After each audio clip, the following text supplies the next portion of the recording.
बद्रीनाथ विधानसभा में यात्रा को लेकर क्या तैयारी चल रही है, अब आप भी जान सकते हैं। देखिए रिपोर्ट। बद्रीनाथ विधानसभा के वर्तमान विधायक राजेंद्र भंडारी साक्षात्कार के दौरान जब सूचना इंडिया से रूबरू हुए तो उन्होंने विकास के मुद्दों पर बातचीत की। उन्होंने कहा कि कैसे चमोली में युवाओं को रोजगार मिले, इसके लिए तीर्थाटन व पर्यटन पर कार्य किया जा रहा है। सुनिए। ब्रह्मा के नाजुक पंखुड़ियां, देवदार की प्यारी माटी, प्रभु राजी खुशी रखिया हमारी ये पवित्र चमोली घाटी, हमारी ये पवित्र चमोली घाटी। नमस्कार मित्रों, सूचना इंडिया में आपका पुनः एक बार स्वागत है। और आज आपको हम दिखा रहे हैं जनपद चमोली के एक यशस्वी विधायक जो कि किसी परिचय के मोहताज नहीं है। और आज हम रूबरू आपको करवाएंगे और हमारे साथ जो मेहमान स्वरूप बने हमारी खास बातचीत में विधायक बद्रीनाथ श्रीमान राजेंद्र सिंह भंडारी जी। तो भंडारी जी, आपका बहुत बहुत स्वागत है सूचना इंडिया में।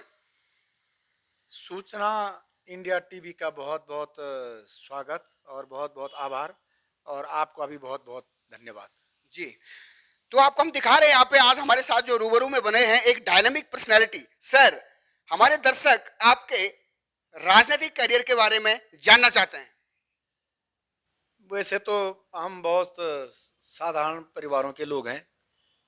राजनीतिक पारिवारिक परिवेश भी हम लोगों का नहीं रहा है, परंतु मैं पहला था जो अपने परिवार से राजनीति में आया हूँ। माँ बापों को लगता था कि हमारे बेटे कहीं पढ़ेंगे लिखेंगे, कहीं रोजगार का जरिया तैयार करेंगे, किंतु हम लोग राजनीति में आ गए। ये लोगों का प्यार, अपने भाइयों का प्यार, अपने मित्रों का प्यार था जिन्होंने इस ओर हमको सपोर्ट किया, और तमाम उतार चढ़ाव, गिरते पड़ते संघर्षों के बल पे और हम लोग आज विधानसभा तक पहुंच पाए हैं। ये सब जनता का प्यार है, ये सब लोगों का प्यार है। जी जी जी। तो आप देख रहे हैं यहाँ पे हम लाइव तस्वीरों के साथ आपको दिखा रहे हैं श्रीमान राजेंद्र भंडारी जी, जो कि 3 बार विधायक रह चुके हैं। आप पूर्व में जिला परिषद अध्यक्ष यहाँ पे रहे थे और आप कैबिनेट मंत्री भी रहे थे। तो सर, काफी सारी उपलब्धि आपने बटोरी है अपनी झोली में। तो आपको चमोली में बड़ा चर्चित है और गढ़वाल में आपको कहते हैं लोग विकास की चिंगारी राजेंद्र भंडारी। आखिर ये लोकोक्ति का आशय क्या है? देखिए, वो लोगों का प्यार है जो लोग मुझको कहते हैं, वो प्यार से लोग मुझको कहते हैं, और मेरे को प्यार से लोग राजू भंडारी भी बोलते हैं। और ये प्यार पाया है मैंने, ये लोगों के दिलों से प्यार पाया है मैंने, और मैं उनका बहुत शुक्रिया अदा भी करना चाहता हूँ, धन्यवाद भी करना चाहता हूँ। मैं इतना ज़रूर जानना चाहता हूँ कि राजनीति में बहुत संघर्ष है, प्रतिस्पर्धा भी बहुत है। इस सब के बावजूद भी आपको निकलना है, नंबर 1 बनना है, अव्वल बनना है, तो ये बहुत बड़ी बात है। आज आप देख रहे हैं पूरे देश में मोदी मैजिक है। मोदी जी के नाम से वोट पड़ रहा है, किसी प्रत्याशी के कारण नहीं, किसी प्रत्याशी की क्षमता के आधार पर नहीं, केवल मोदी जी की मैजिक के आधार पर और धन बल के आधार पर चुनावों का ट्रेंड आज बदली कर दिया गया है। परंतु इसके बावजूद भी लोगों ने इस आंधी तूफान में भी मुझको जिता करके भेजा है। तो ये लोगों का प्यार ही तो है। प्यासे रात दिन सुबह शाम मेरे लिए दौड़ भाग करके जो प्रयास किया है, उसका नतीजा है कि राजू भंडारी विधानसभा की दहलीज तक पहुंच पाया है। माना कि हमारी संख्या थोड़ा कम हो सकती है विधानसभा सत्र के अंदर, परंतु बीजेपी और कांग्रेस को बराबर वोट पड़ा है, बराबर। उनकी संख्या माना 1-2% में बढ़ गई, हम लोग नीचे रह गए, परंतु बीजेपी हमको कहीं अंडर एस्टिमेट ना करे। कांग्रेस एक भवसागर है, इसकी जड़ें, इसकी तने, इसकी शाखाएं घर घर परिवार परिवार तक फैली हुई है, और उसका मैं एक सिपाही हूँ। जब तक हमारी लहू में जान रहेगी, शरीर में लहू रहेगा, हम तब तक कांग्रेस के सिपाही बन करके रहेंगे। और हमने देखे हैं तमाम उतार चढ़ाव, जीत हार, तमाम संघर्ष हमने देखे हैं, और कांग्रेस आज जरूर संघर्ष कर रही है, उतार चढ़ाव पे है, परंतु कोई बात नहीं, कांग्रेस का भी समय आएगा। एक समय था जब इंदिरा जी का समय था, राजीव जी का समय था, जवाहरलाल नेहरू का समय था, और आज समय है बीजेपी का समय चल रहा है। परंतु ये हमेशा रहने वाले नहीं है, 7 साल से ये बैठे हुए हैं। मुझे लगता है कि अब इनकी अंतिम गिनती शुरू होने वाली है। तो बहुत अच्छी बात आपने बताई, विकास के मुद्दे पर आप काम करते हैं। और आपने देखा कि श्रीमान राजेंद्र भंडारी जो कि यशस्वी विधायक बद्रीनाथ से हैं, और आपकी उपलब्धि के बारे में आपको अपने दर्शकों के लिए बता दें तो यहाँ पे आपने बीटेक कॉलेज आपकी देन है, नर्सिंग कॉलेज आपकी देन है। सर, अभी एक मामला उछल रहा था और अभी एक चर्चा में भी एक मामला रहा है जोशीमठ क्षेत्र का। एक और तो आपने जोशीमठ वालों को ओबीसी घोषित किया है, और दूसरी ओर हम देखते हैं कि अभी तक जो 27% आरक्षण की बात उनको केंद्र कहते आया है, तो उसके लिए अभी तक कुछ कार्यवाही हुई नहीं है। इसके लिए आप सदन में इस मुद्दे को किस तरीके से उठाएंगे?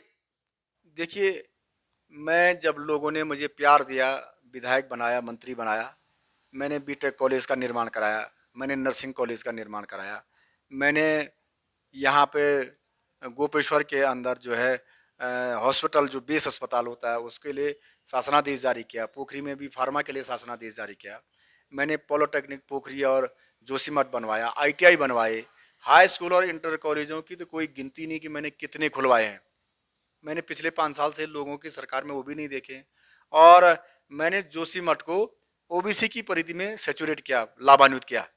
परंतु उस जोशीमठ के लोग पिछले 2 वर्षों 3 वर्षों से संघर्षरत है कि केंद्र में हमको 27% आरक्षण की परिधि में रखा जाए, परंतु आज तक केंद्र सरकार आंख और कान बंद करके बैठी हुई है, बहरी और गूंगी सरकार है।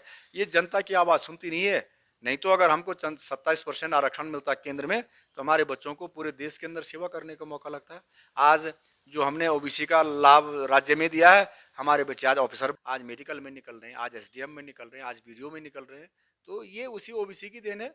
और हमने यहाँ पर अगर बीटेक, नर्सिंग कॉलेज, पॉलिटेक्निक नहीं करते तो हमारे यहाँ से कितनी बड़ी संख्या में पलायन होता। तो उस पलायन को रोकने के लिए ये भी कारगर साबित हुए हैं। और मेरी और इच्छा थी कि मैं अगर विधायक बन के मंत्री बनता हूँ तो मैं बीएससी नर्सिंग का एमएससी नर्सिंग करना चाहता था, मैं बीटेक का एमटेक करना चाहता था, मैं बी फार्मा कॉलेज को बनाना चाहता था। और सब में बड़ी बात है, जो स्वास्थ्य व्यवस्था आज बुरी तरह से चरमरा गई है। हमारी एक माँ बहन अगर डिलीवरी के लिए अस्पताल में आती है तो वहाँ रिफर लिख दिया जाता है उसको, तो उस हालत में वो कहाँ जाएगी। मैं चाहता था यहाँ पर हेल्थ सिस्टम को प्रमोट करने के लिए मैं मेडिकल कॉलेज का निर्माण करूँ, परंतु दुर्भाग्य है मेडिकल कॉलेज का कि मैं विधायक ही बना, मैं मंत्री सरकार में नहीं बन पाया। पर फिर भी मैं उसके लिए संघर्ष करूंगा। मैं सदन के अंदर इस मांग को उठाऊंगा और सरकार को हर हाल में झुकना पड़ेगा, हर हाल में। और जनपद चमोली या सीमांत जिलों में जब तक मेडिकल कॉलेज के निर्माण नहीं होता तब तक हमारी स्वास्थ्य व्यवस्था ठीक नहीं हो सकती है। इसलिए स्वास्थ्य व्यवस्था को ठीक करने का एकमात्र साधन है मेडिकल कॉलेज खुले। मेडिकल कॉलेज खुलेगा तो वहाँ का बच्चा एमबीबीएस करेगा और स्पेशलिस्ट बनेगा, कल वो यहाँ नौकरी करेगा तो फिर पलायन नहीं करेगा, बाहर नहीं जाएगा। इसलिए इन तमाम बातों को रोकने के लिए मेडिकल कॉलेज का निर्माण बहुत आवश्यक है। तो आप देख रहे हैं सूचना इंडिया से हम आपको दिखा रहे हैं यहाँ के जो यशस्वी विधायक हैं, हिमालय की जो आवाज बन के आंस केंद्र की ओर उन्मुख हो रहा है। तो सर, एक और आप विकास कार्यों की बात करते हैं और दूसरी ओर हम देखते हैं आप छात्र राजनीति से आए हैं, ये भी एक बहुत बड़ी उपलब्धि है। आपने जनमानस की समस्याओं को केंद्र तक ले गए हैं, ये भी आपकी उपलब्धि है। लेकिन एक छोटा सा मुद्दा हमारे जनपद में एक चर्चा में रहा है कि पोखरी पॉलिटेक्निक जो कॉलेज है जिसकी आपने स्वीकृति करवाई थी, लेकिन आज उसकी इतनी दुर्दशा हुई है और इसके उत्थान हेतु आपके क्या सराहनीय प्रयास रहेंगे? देखिए, मैंने अपने कार्यकाल में पॉलिटेक्निक कॉलेज का निर्माण पोखरी में करवाया, जोशीमठ में करवाया। जोशीमठ में मैंने विशाल काय बिल्डिंग बना के तैयार कर दी है। मैं पोखरी में भी मैंने पैसा पास कराया और पैसा का पास करा के बिल्डिंग का भी मैंने 90% काम पूरा कर लिया था, 10% काम छूटा हुआ था। 5 वर्षों में मैं नहीं रहा, बीजेपी की सरकार ने वो सारे पॉलिटेक्निक भवन को जीर्ण शीर्ण बना दिया है, जैसा का तैसा पड़ा हुआ है। हमारे बच्चे आज भी किराए पे पढ़ रहे हैं पोखरी के अंदर। वो ट्रेड वहाँ पर कम कर दिया गया है और वो बिल्डिंग में आज लावारिस पड़ी हुई है। और मैं ये चाहता था कि ये बिल्डिंग बनेगी, हमारे बच्चे शिफ्ट होंगे, उनके वहाँ पर इक्विपमेंट हम लगाएंगे, उनके ट्रेड हम बढ़ाएंगे, आगे हमारे बच्चों को आगे बढ़ने के मौका मिलेंगे। किंतु ये सरकार जो भाजपा की सरकार है, ये विकास पे कोई विश्वास नहीं करती है। इसका काम केवल जैन केन प्रकारेण डू एंड डाई सत्ता को हासिल करना है और विकास इनके एजेंडे में नहीं है। इसलिए मैं अब इस मांग को सदन के अंदर उठाने वाला हूँ कि पोखरी पॉलिटेक्निक भवन का जो जीर्ण शीर्ण की हालत है उसके लिए सरकार जिम्मेदार है। कब तक इस कार्य को पूरा करेगी ये मैं सदन के अंदर उठाऊंगा। वही मामला पोखरी में स्टेडियम का भी है। मैंने स्टेडियम के लिए पैसा दिया, वो स्टेडियम आज आधा अधूरा पड़ा है। मैंने पीपल कोटी में दसोली ब्लॉक के अंदर स्टेडियम बनाया, वो भी आधा अधूरा पड़ा हुआ है। मैंने जोशीमठ के अंदर रविग्राम के अंदर स्टेडियम का पैसा दिलवाया, वो भी आधा अधूरा पड़ा हुआ है। तो ये सरकार क्या करती है, बातें बड़ी बड़ी करती है, काम तो धरातल पर कुछ करती नहीं है। ये उस समय डेनिस कह रहे थे, आज इनकी सरकार में यहाँ पर डिस्टिलरी की जो है आज फैक्ट्री लग रही है गढ़वाल के अंदर। आज ऋषिकेश में शराब बिक रही है, ये इनके एजेंडे में है। ये धर्म की पार्टी अपने को बोलते हैं और ऋषिकेश की धर्म नगरी में शराब बिकवा रहे हैं। ये है इनकी धार्मिक नगरी। और उस समय हरीश रावत जी की सरकार को बदनाम किया कि इन्होंने डेनिस चला दी। आज ये खुद यहाँ फैक्ट्री लगा रहे, शराब की फैक्ट्री बना रहे हैं उत्तराखंड के अंदर। तो है कोई बोलने वाला? आज कोई बोल रहा है? गैस के सिलेंडरों के दाम आज 400 से 1100 रुपये हो गया है। कौन एक गरीब आदमी कहाँ से अफोर्ड कर पाएगा? आज पेट्रोल के दाम 100 के पार हो गए हैं। तो हमारा जो किसान है वो कहाँ से डीजल खरीद पाएगा, कहाँ से अपना ट्रैक्टर चलाएगा, कहाँ से अपना काम कर पाएगा? तो ये सरकार है और इस सरकार का एजेंडे में है और अप्रत्याशित वृद्धि डे बाय डे हो रही है, परंतु जनता से कोई आवाज नहीं उठ पा रही। ये तो हिंदू मुसलमान के नाम पर, धर्म के नाम पर, जाति के नाम पर लोगों को बांट रहे हैं। और बस ये हिंदुत्व, अरे भाई हिंदुत्व का सर्टिफिकेट लेने के लिए क्या बीजेपी में जाना पड़ेगा क्या? जो और पार्टियों के लोग हैं क्या वो हिंदू नहीं है क्या? अरे जो इस देश में रहता है वो हिंदू है, जो भी इस देश में रहता है वो हिंदुत्व है, हिंदुज्म है वो। और इन्होंने इसकी परिभाषा ही अलग करी हुई है। इसलिए हम चाहते हैं कि बीजेपी ने जो अपना एजेंडा सेट करा हुआ है बहुत दिनों तक चलने वाला नहीं है। तो आपको हम दिखा रहे हैं यहाँ पे जो यहाँ के एसओसी विधायक थे श्रीमान राजेंद्र भंडारी जी, तो काफी सारी बातें इन्होंने आप लोगों के साथ, हम लोगों के साथ शेयर की। सर, अभी एक मामला उछल रहा था पुलिस प्रशासन की ओर से और जितने हमारे पुलिस विभाग के कर्मचारी हैं, एक और सरकारें बात कर रही थी कि उनका जो 4600 ग्रेड पे का मामला है, तो आप उनके इस मामले को किस तरीके से सदन में उठाएंगे? देखिए, हमारे पुलिस के भाइयों का 4600 ग्रेड पे का मामला बहुत दिनों से लंबित है। पुलिस के भाई हो गए, उनके परिवार हो गए, उनके आश्रित हो गए, सब सड़कों पर बैठे रहे। इस सरकार ने झूठा आश्वासन दिया कि हम तुम्हारा 4600 ग्रेड पे का मामला लागू करेंगे, वो आज तक नहीं हो पाया। जो भाई हमारा 12 घंटा 18 घंटा कड़ी धूप में रात को हमारी जान माल की रक्षा करने के लिए सड़कों पे और हमारी ड्यूटियां दे रहे हैं, और उनको तुम जो है 4600 ग्रेड पे के मामले में उनके साथ छल कपट कर रहे हैं और फिर भी सत्ता में बैठे हुए हैं, परंतु बहुत दिनों तक नहीं चलने वाली है। हमने तो पहले कहा था, हम दुर्भाग्य था कि हमारी सरकार, अगर हमारी सरकार आती तो पहला कैबिनेट के अंदर 4600 ग्रेड पे का मामला हम लोग करते, परंतु हम अभी भी सदन के अंदर मैंने क्वेश्चन लगाया हुआ है कि हमारे पुलिस के भाइयों को हर हाल में 4600 ग्रेड पे का लाभ मिलना चाहिए और ये हम दिलवा के रहेंगे। बहुत अच्छी बात आपने कही कि एक और हमारी जो प्रशासन की व्यवस्थाएं हैं वो अभी प्रॉपर अभी ढांचे में नहीं आ पाई हैं। सर, मेरा आपसे अगला क्वेश्चन ये है कि एक कर्मचारियों की होड़ लगी थी, हमने सोशल मीडिया के माध्यम से भी इस चीज को, खबर को देखा था कि पुरानी पेंशन बहाल करो, तो कर्मचारियों की तमाम जगह ये मांग उठी थी। सर, इसके लिए आप सदन में किस तरह के कदम उठाएंगे? देखिए, कर्मचारी हमारे जो है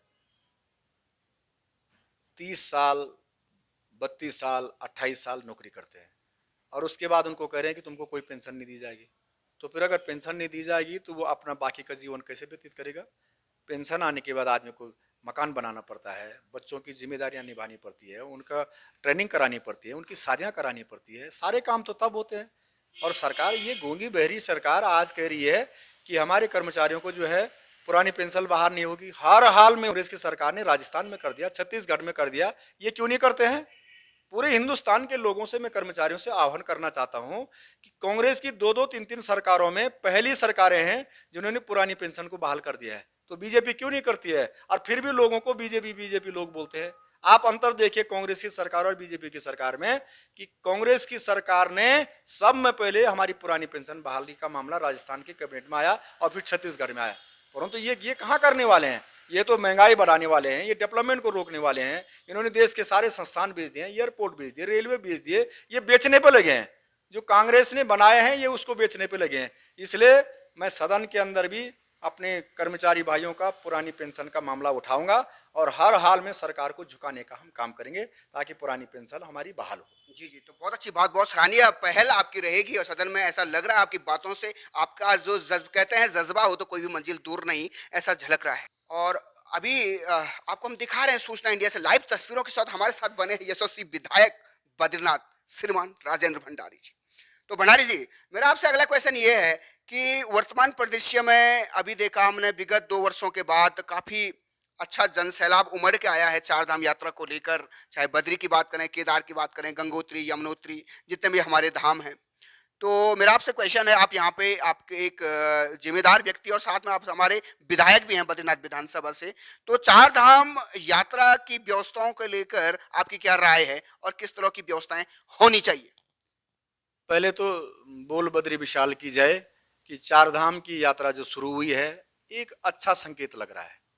जो लोगों का आना, जो गाड़ियों का आना, जो जन सैलाब का आना, जो चारों धामों में भीड़ का बढ़ना, ये अपने आप में एक सुखद आनंद का एहसास हो रहा है।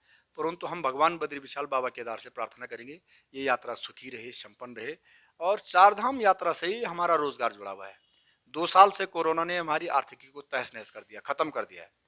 लोगों ने, परिवहन के लोग घर में बैठे हुए हैं, व्यापारी घर बैठे हुए हैं, बैंक का पैसा लगा रहा है। जो हमारे परिवहन के लोग हैं, बैंकों के नोटिस पे नोटिस आ रहे हैं कि हमारा जो है पैसा ला। होटल का व्यापार ही, व्यवसाय ही तबाह हो गया था। लोगों ने बड़ी बड़ी बिल्डिंगें बनाई, बड़े बड़े होटल बनाए, बैंकों से लोन लिया। और जब कोरोना आया, 2-2.5 साल से लोगों को 1-1 रुपए की भी इनकम नहीं हो पाई। पर पहली बार लगता है कि ये जो चार धाम यात्रा चलेगी, ये निश्चित रूप से हमको कुछ दे करके जाएगी, हमारे चेहरों पे खुशी का एहसास दिलाएगी। और सरकार ने 2 साल से न परिवहन का, न व्यापारियों का, न हमारे होटल के व्यवसायियों का, न डंडी, न कंडी, न घोड़े, न खच्चर, किसी को भी कोई आर्थिक सहायता नहीं दी है। हाँ, सिर्फ वोट मांगना चाहती है कि हमको वोट दे दो, और लोग फिर भी वोट दे रहे हैं। मेरे तो समझ में नहीं आता है कि ये सरकार जो जन विरोधी है, जो कोई काम नहीं करना चाहती, जो विकास विरोधी है, जिसने एजेंडा दिया डिजिटल इंडिया देंगे, स्मार्ट इंडिया बनाएंगे, क्या बनाया इन्होंने? गंगा साफ करेंगे, काला धन लाएंगे। कहाँ है वो बाबा रामदेव जी? कह रहे थे हम काला धन लेकर के आएंगे। एक बार मैं देख रहा था उनका इंटरव्यू, कह रहे थे कि 30 रुपए का पेट्रोल चाहे कि 100 रुपए का चाहे। कहाँ है वो 30 रुपए का पेट्रोल? लाओ भाई बाबा रामदेव जी। एक बार लोग सड़कों पर बैठ गए थे चूड़ियां लेकर के कि मनमोहन सिंह जी को चूड़ियां देनी है, पेट्रोल के दाम बढ़ गए, गैस सिलेंडर के दाम बढ़ गए। जब 400 रुपया था, अब 1100 रुपये हो गए। अब ये चूड़ियां किसको भेंट करोगे आप? ये भी तो मालूम होना चाहिए। इसलिए हम ये चाहेंगे ये चार धाम यात्रा सुखद रहे और अच्छी चले। थोड़ा व्यवस्थाओं में थोड़ी कमी है। हम शासन, प्रशासन और सरकार से गुजारिश करेंगे कि चार धाम की व्यवस्थाओं में लोगों को जो है लाभ पहुंचाए, लोगों की जान माल की रक्षा करे और ठीक से लोगों के आने जाने की व्यवस्था ठहरे, ऐसा मेरा मानना है। जी जी, तो बहुत अच्छी बात आपने देखा कि किस तरीके से यहाँ के जो यशस्वी विधायक हैं बद्रीनाथ विधानसभा से अपनी बातों को उन्होंने रखा और किस तरीके से अलग अलग मुद्दों पर उन्होंने बातचीत की, जो कि काबिले तारीफ है सर। आपकी जो दूरदर्शिता है वो काफी उल्लेखनीय है। तो सर मेरा अंतिम क्वेश्चन ये है कि आप हमारे जनपद और हमारे समस्त युवाओं के लिए क्या जन संदेश प्रेषित करना चाहते हैं? मेरा पूरे प्रदेश के नौजवानों से विशेष विनती है कि सब में बड़ी आज जो मार झेल रहे हैं वो नौजवान झेल रहा है, बेरोजगारी की। और मुझे लगता है कि भाजपा के राज में किसी बेरोजगार को रोजगार मिलेगा। जरूर आप लोग अपने आर्थिकी का जरिया तैयार करेंगे चार धाम से, तीर्थाटन और पर्यटन से। ये एकमात्र हमारे पास यही विकल्प रह गया है। नहीं तो हम पलायन हो रहे हैं और हमारे पहाड़ खाली हो रहे हैं। पहाड़ से सारे लोग खाली हो गए हैं। पहाड़ के जो धारे नौले हैं सब खाली होते जा रहे हैं। जो हमारी पहचान है वो विलुप्त हो रही है। इसलिए हम चाहेंगे हम अपने रोजगार का जरिया स्वयं तैयार करें और सरकार के भरोसे नहीं बैठेंगे। सरकार ने तो बहुत बार बोल दिया 2 करोड़ लोगों को रोजगार देंगे साल में। कितने लोगों को रोजगार से हटा दिया है। आर्थिकी का क्या हाल हो गया है, रोजगार का क्या हाल हो गया, महंगाई का क्या हाल हो गया, ये पूरी दुनिया समझ रही है। इसलिए विशेष तौर पर मेरी जो माँ बहनें हैं, मैं उनसे भी निवेदन करूंगा कि अपने बच्चों को अपना स्वयं का रोजगार तैयार करने के लिए प्रेरित करें और वो अपना रोजगार तैयार करें ताकि हर घर की आर्थिकी चले, हर घर का परिवार चले और सुखमय रहे, ऐसा मैं मानना चाहता हूँ। सूचना इंडिया टीवी पे मैं भाई नरेंद्र जी आपको बहुत बहुत धन्यवाद करना चाहता हूँ कि समय समय पे आप समाज को एक दर्पण दिखाते रहते हैं, मार्गदर्शन करते रहते हैं और आपके चैनल के माध्यम से हजारों लोगों तक ये बात पहुँचती रहती है। इस बात के लिए हम आपका बहुत आभार व्यक्त करते हैं, बहुत बहुत धन्यवाद करते हैं। तो बहुत बहुत धन्यवाद सर। तो ये थे हमारे बद्रीनाथ विधानसभा के यशस्वी विधायक। बहुत बहुत धन्यवाद। जय बद्री, जय केदार।